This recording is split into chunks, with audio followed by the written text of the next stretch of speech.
The summer afternoon was unusually quiet, the kind of stillness that feels almost unnatural. Lily adjusted the blinds, letting a sliver of sunlight cascade into the living room. She was tired, the kind of tired that went beyond physical exhaustion. It had been another long morning of cleaning and errands, and the solitude of her empty house amplified the ache in her muscles.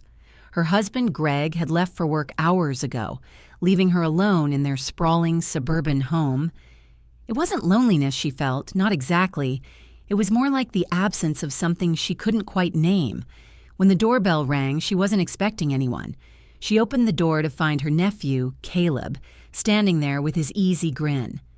At 25, Caleb was no longer the shy teenager she'd once known. He'd grown into a confident young man, his athletic build and casual demeanor making him seem older than his years. "Aunt Lily," he greeted, his voice warm.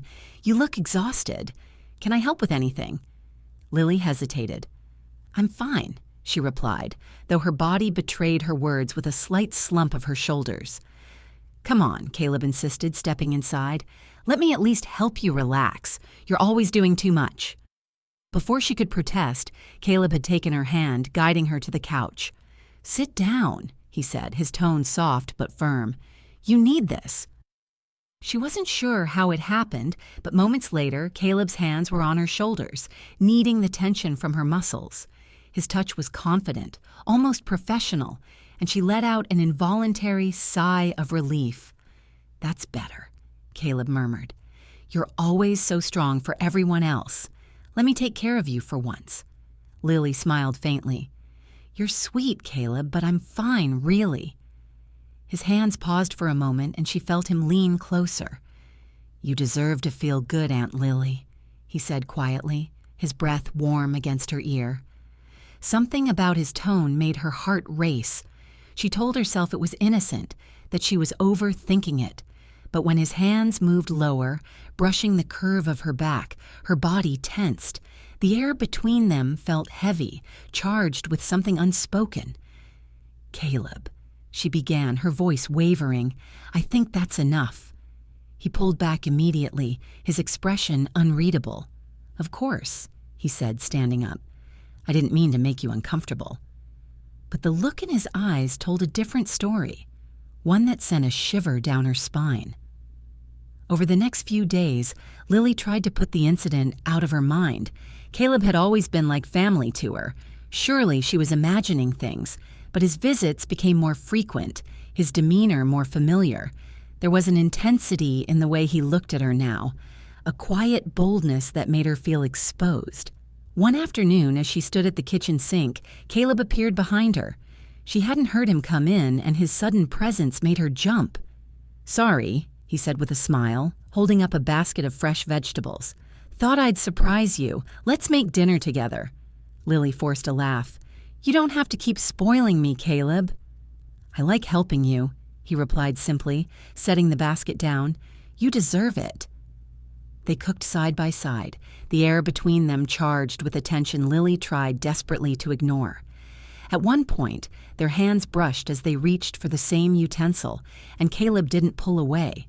Instead, he looked at her, his gaze lingering. "You're beautiful, Aunt Lily," he said softly. "You must know that." She froze, her heart pounding in her chest.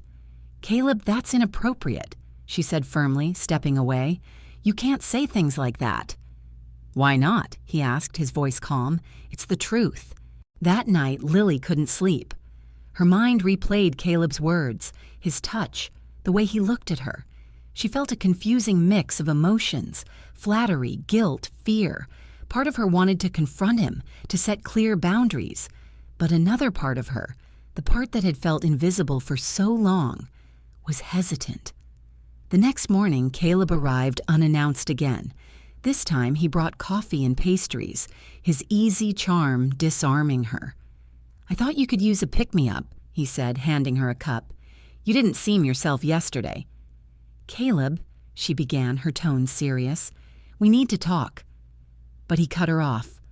"I know what you're going to say," he said, his voice soft. "And I'm sorry if I've made you uncomfortable. I care about you, Aunt Lily, more than I should." Her breath caught in her throat.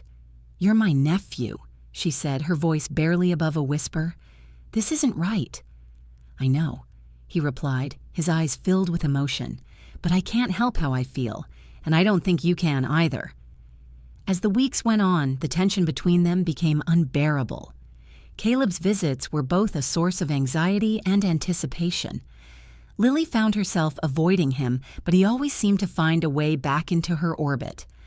One evening, as she sat alone in the living room, Caleb knocked on the door. She hesitated before opening it, her heart racing. "I just need to talk," he said, his voice quiet. "Please." Reluctantly, she let him in. They sat on the couch, the silence between them heavy. "I'm leaving," Caleb said suddenly. "I've taken a job out of state. I thought you should know." Lily felt a pang of relief and sadness. "That's probably for the best," she said softly. "Maybe," he replied. "But I'll never forget you, Aunt Lily." As he left that night, Lily stood at the window, watching him disappear into the darkness.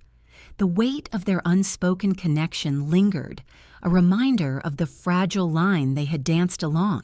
It was a line that, thankfully, had not been crossed, but it had changed her, forcing her to confront parts of herself she hadn't known were there. In the quiet of her empty house, Lily resolved to find herself again, not through the eyes of someone else, but on her own terms. And as she closed the curtains, she felt a glimmer of hope that maybe, just maybe, she could.